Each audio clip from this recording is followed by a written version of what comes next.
एक अहम मुद्दा है जो पिछले कई दिनों से इस देश के हर आदमी को पीड़ा दे रहा है। वो है जिस तरह से पिछले कुछ सालों में चाइना हम लोगों को आंखें दिखा रहा है। चाइना जिस तरह से हमारे ऊपर जब कब छोटे बड़े हमले कर देता है।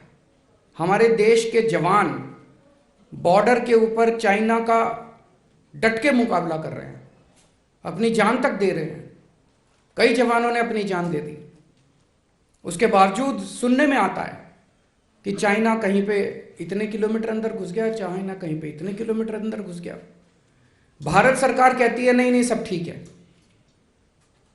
मीडिया में आता है, सोशल मीडिया में आता है कि नहीं नहीं सरकार ठीक नहीं बोल रही। अब एक तरफ चाइना हमें आंखें दिखा रहा है, एक तरफ बॉर्डर के ऊपर हमारा सैनिक जो है वो चाइना का डट के मुकाबला कर रहा है, अपनी जान तक दे रहा है। कई सैनिकों की जान चली गई। और दूसरी तरफ मैं देख रहा था कि चाइना को इसका इनाम देते जा रहे हैं। हमारी सरकार, केंद्र सरकार को पता नहीं क्या हो गया, भारतीय जनता पार्टी की सरकार को पता नहीं क्या हो गया। उनको सजा देने की बजाय वो हमें आंख दिखाते हैं, उनकी आंख में आंख डाल के उनको जवाब देने की बजाय उनके साथ हम और सामान खरीद रहे हैं, उनसे चाइना से और सामान खरीद रहे हैं।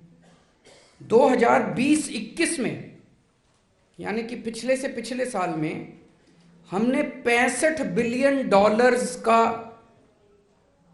चाइना का माल खरीदा। $65 बिलियन मतलब मोटे मोटे तौर पे 5.25 लाख करोड़ रुपए का सामान भारत ने चाइना से खरीदा। चाइना ने और आंख दिखाई।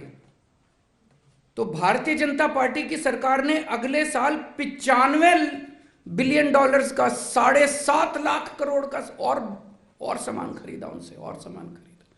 अरे आपको तो उनको सजा देनी चाहिए थी, उनको कहना चाहिए था कि या तो तमीज से रहो नहीं तो हम सामान खरीदना बंद कर देंगे तुमसे। करना चाहिए था कि नहीं करना चाहिए था? हमें तो उनको सजा देनी चाहिए थी, उनसे और माल खरीदने की। क्या मजबूरी है केंद्र सरकार की, क्या मजबूरी है भारतीय जनता पार्टी की? एक तरफ हमारे बॉर्डर पे सैनिक जान दे रहे हैं और दूसरी तरफ ये चाइना को इनाम पे इनाम देते जा रहे हैं, चाइना से और माल खरीद रहे हैं, और माल खरीद रहे हैं। क्यों? हमारे सैनिकों की जान की कोई कीमत नहीं है क्या? और माल क्या खरीदते हैं? चप्पलें इंपोर्ट हो रही है, कपड़े इंपोर्ट हो रहे हैं, खिलौने इंपोर्ट हो रहे हैं। ये हम नहीं बना सकते? चप्पलें हम नहीं बना सकते? कपड़े हम नहीं बना सकते? वहां से चश्मे इंपोर्ट हो रहे हैं। ये सारा सामान तो हम भी बना सकते हैं, भारत भी बना सकता है। भारत के अंदर भारत के लोगों को मैन्युफैक्चरिंग करने की बजाय सारा सामान चाइना से खरीद रहे हैं, चाइना को शाबाशी दे रहे हैं। चाइना कुछ तो मजबूरी है इन लोगों की, जो भारत को इन्होंने इस तरह से उनके सामने है। हमारे सैनिकों की जान की भी इनकी कोई परवाह नहीं है। कहते हैं चाइना से माल सस्ता आता है। अरे नहीं चाहिए हमको सस्ता माल, हम भारत का माल खरीद लेंगे चाहे कितने में भी बने।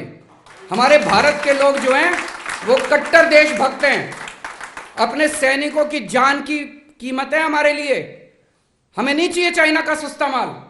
डबल कीमत पे भी अगर हमारे देश के अंदर माल बनेगा, हम डबल कीमत पे खरीद लेंगे अपने देश से माल। लेकिन चाइना से माल खरीदना बंद करो।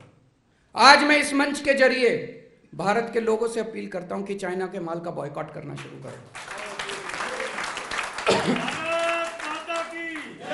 और मैं अपील करता हूं भारत सरकार से, थोड़ा सा दम दिखाओ यार, अपने देश के सैनिकों की थोड़ी सी इज्जत करना सीखो। भारतीय जनता पार्टी से अपील करता हूं, इस तरह से अपने को गिरवी मत रखो, इस तरह से चाइना के सामने अपना सर मत झुकाओ। ये पार्टी जिस तरह से चाइना के सामने सर झुका रही है, भारत पूरा देश को एक साथ लो, एक एक भारतीय चाइना का सामान बायकॉट। और ये आने वाला ये 21वीं सदी है, यहां पे कोई ऐसा नहीं है कि एक देश दूसरे देश की जमीन पे कब्जा कर लेता है। ये सारा इकोनॉमी का खेल होता है, सारा व्यापार का खेल है। जिस दिन हमने चाइना को आंख दिखानी शुरू कर दी और ये $95 बिलियन का इंपोर्ट जो हम चाइना से कर रहे हैं, ये इंपोर्ट हमने करना बंद कर दिया, चाइना को अपनी औकात पता चल जाएगी।